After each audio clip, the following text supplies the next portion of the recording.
नमस्कार दोस्तों, स्वागत है आपका एक बार फिर से यूपीएससी मेनिया चैनल पर।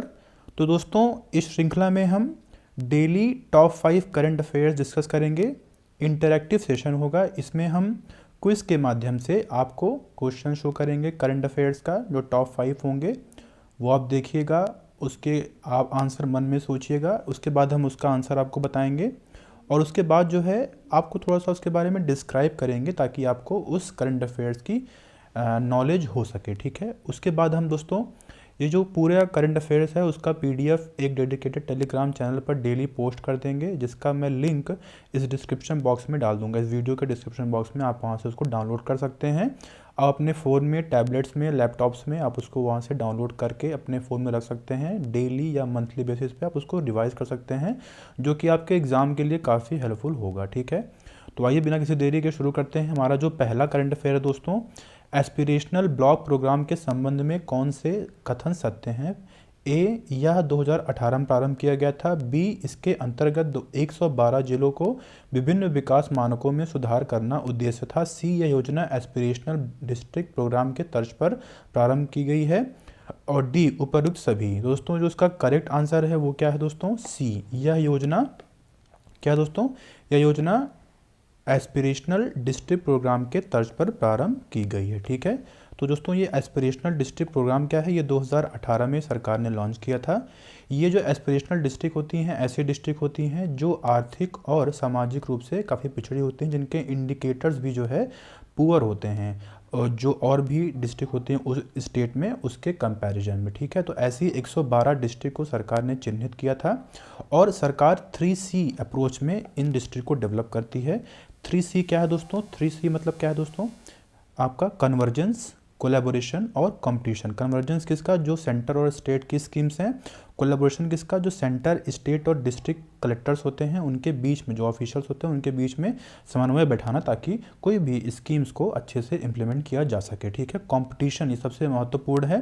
जानते हैं दोस्तों, आप विद्यार्थी हैं और विद्यार्थियों में कंपटीशन की भावना होने से उनमें जो विकास होता है वो थोड़ा बेहतर होता है। ठीक है, तो इसी प्रकार स्टेट्स में भी जो है विकास मतलब अगर करना है तो उनको उनके बीच में कंपटीशन करना। कंपटीशन कैसे? उनको रैंकिंग प्रदान करना। रैंकिंग के क्या आधार हैं? तो उनको 49, देखिए यहाँ पे स्क्रीन पे देखिए, 49 प्रमुख प्रदर्शन संकेतक की परफॉर्मेंस इंडिकेटर्स होते हैं, जिनको 5 ब्रॉड कैटेगरीज में डिवाइड किया गया है। वो कौन कौन सी 5 ब्रॉड कैटेगरीज हैं दोस्तों? तो पहला हमारा है हेल्थ, दूसरा हमारा हेल्थ और न्यूट्रिशन सॉरी, दूसरा है एजुकेशन, ठीक है, शिक्षा, तीसरा हमारा है एग्रीकल्चर एंड वाटर रिसोर्सेज, कृषि एवं जल संसाधन, और चौथा है फाइनेंशियल इंक्लूजन, वित्तीय समावेशन, और स्किल डेवलपमेंट। ठीक है, स्किल डेवलपमेंट। ठीक है, और लास्ट क्या है? इंफ्रास्ट्रक्चर। ठीक है, तो ये 5 ब्रॉड कैटेगरीज हैं जिनके आधार पे रैंकिंग प्रदान की जाती है और फिर उसके बाद जो है फिर उनको उसमें जो भी विकास कार्य होते हैं वो सरकार इम्प्लीमेंट करती है। ठीक है, उसको उसमें लागू किए जाते हैं। तो ये हमारा हुआ एस्पिरेशनल डिस्ट्रिक्ट प्रोग्राम। तो उसी के तर्ज पर एस्पिरेशनल ब्लॉक प्रोग्राम को भी लॉन्च किया गया है। ब्लॉक जो है डिस्ट्रिक्ट मतलब कई ब्लॉक्स को मिला के डिस्ट्रिक्ट बनता है, ये हम जानते हैं। तो वो ब्लॉक्स को अगर हम डेवलप करेंगे तो ऑटोमेटिकली डिस्ट्रिक्ट डेवलप हो ही जाएंगे। मतलब एक तरीके से ये डिसेंट्रलाइज्ड अप्रोच लाने की सरकार एक तरीके से पहल की है। ठीक है, इस प्रोग्राम के माध्यम से। तो हमारा दूसरा क्वेश्चन क्या है दोस्तों?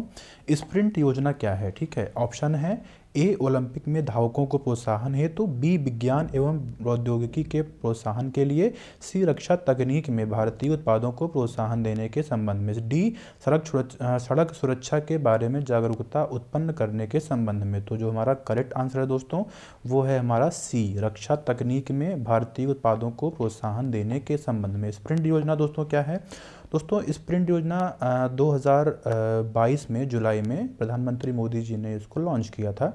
और दोस्तों ये है क्या? मतलब ये जो डिफेंस सेक्टर में आत्मनिर्भर, जो डिफेंस सेक्टर को आत्मनिर्भर, जो हम काफ़ी आयात करते हैं, काफ़ी जो है आपने सिप्री की काफ़ी रिपोर्ट्स पढ़ी होंगी जिसमें ये देखा गया है कि भारत काफ़ी बड़ी मात्रा में हथियार और जो गोली बारूद होता है वो बाहर से आयात करता है। अगर हम उसको देश में ही बनाएंगे तो हम आत्मनिर्भर बन सकें, दूसरे देश पे हम एक तरीके से निर्भर नहीं रहेंगे। ठीक है, तो आत्मनिर्भरता की कदम पे ही स्प्रिंट योजना लाई गई है। मतलब क्या है? अभी हम जानते हैं कि सरकार जो भारत देश है वह अमृतकाल मना रहा है, मतलब 75 वर्ष हमारे आज़ादी के हो गए हैं। तो उसी के मद्देनज़र रखते हुए सरकार ने ये स्प्रिंट योजना लाई है। और इसमें क्या है कि ऐसे 75 चैलेंजेस सरकार ने लिए हैं। उन 75 चैलेंजेस में एक चैलेंज ये भी है कि जो इंडिजिनस टेक्नोलॉजी, मतलब जो स्वदेशी तकनीक है, उसको डेवलप करना। और 2023 तक मतलब एक तरीके से काफ़ी 75 ऐसी नई टेक्नोलॉजी को डेवलप करने का लक्ष्य इस योजना के अंतर्गत है। ये एक तरीके का चैलेंज सरकार अपने खुद पे लिया हुआ है, ठीक है। तो उसमें कई एग्रीमेंट जो है इंडियन नेवी ने एग्रीमेंट किया हुआ है, इसीलिए ये न्यूज़ में रहा है, ठीक है। इसकी देखिए जो फुल फॉर्म है स्प्रिंट का, ये दिया हुआ है, आप पढ़ लीजिएगा, ये कुछ एग्जाम में काफ़ी पूछ सकते हैं, ठीक है। हमारा जो अगला क्वेश्चन क्या है दोस्तों, सम्मेत शिखर जी पहाड़ियाँ कहाँ स्थित हैं। सम्मेत शिखर जी काफ़ी न्यूज़ में रहा है। इसके जो ऑप्शन है देख लीजिए, ए गुजरात, बी कर्नाटक, सी उड़ीसा, डी झारखंड। सम्मेत शिखर जी पहाड़ियाँ दोस्तों, इसका जो करेक्ट आंसर है वो है झारखंड, ठीक है। आपने भी काफ़ी न्यूज़ में रहा है। तो जो सम्मेत शिखर जी पहाड़ियाँ हैं कहाँ दोस्तों, ये झारखंड राज्य में है। पारसनाथ की पहाड़ियाँ हैं, वहीं पर ये स्थित है। गिरिडीह जिला वहाँ पर झारखंड में है, वहाँ पर ये जो है स्थित है। और जो जैन समुदाय हैं, जो जैन कम्युनिटीज़ हैं, उनके लिए काफ़ी महत्वपूर्ण है। जिस तरह मुस्लिमों के लिए मक्का मदीना होता है, उस प्रकार इनके लिए सम्मेत शिखर जी होता है। ये मतलब 27 किलोमीटर का ट्रैक होता है, वहाँ तक चल के वो लोग जाते हैं पहाड़ियों पे, ठीक है। और तो क्यों न्यूज़ में रहा है, क्योंकि सरकार ने बाकी, क्योंकि भाई काफ़ी इंपॉर्टेंट है, काफ़ी वहाँ पे मतलब कि मतलब जो जैन कम्युनिटीज़ के लोग हैं वो वहाँ पर आते हैं, और संथाल कम्युनिटी के लिए भी काफ़ी इंपॉर्टेंट है।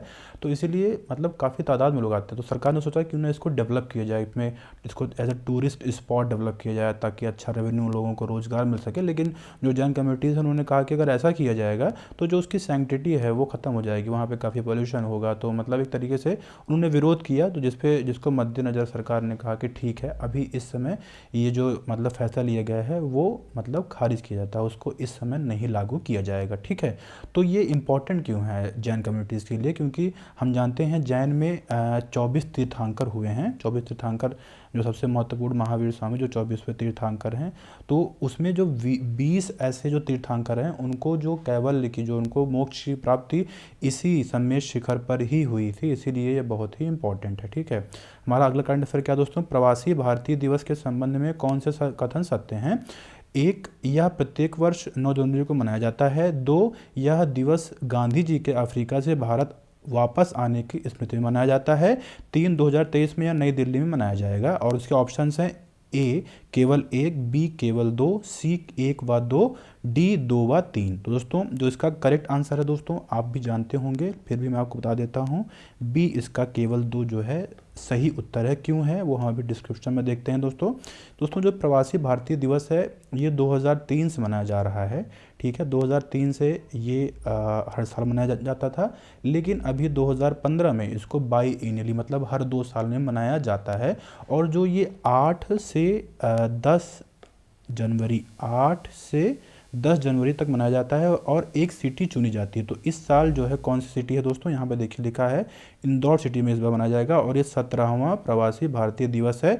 अब देखिए जो हाँ, तो ये क्यों मनाया जाता है, ये सबसे इम्पोर्टेंट है। तो इसी दिन जो है 9 जनवरी 1915 को जो है गांधी जी साउथ अफ्रीका से इंडिया में आए थे। उसी के बाद इन्होंने अपनी जितनी भी मूवमेंट है, चंपारण हो गया, ये सब क्या बोलते हैं, उन्होंने शुरू किया था, ठीक है, 9 जनवरी के बाद ही। तो 9 जनवरी 1915 इसीलिए महत्वपूर्ण है, इसीलिए इसको मनाया जाता है, ठीक है। तो इसका थीम है दोस्तों हिंदी में क्या है, प्रवासी अमृतकाल में भारत की प्रगति के विश्वसनीय भागीदार, diaspora reliable partners for India's progress in Amritkaal, ठीक है।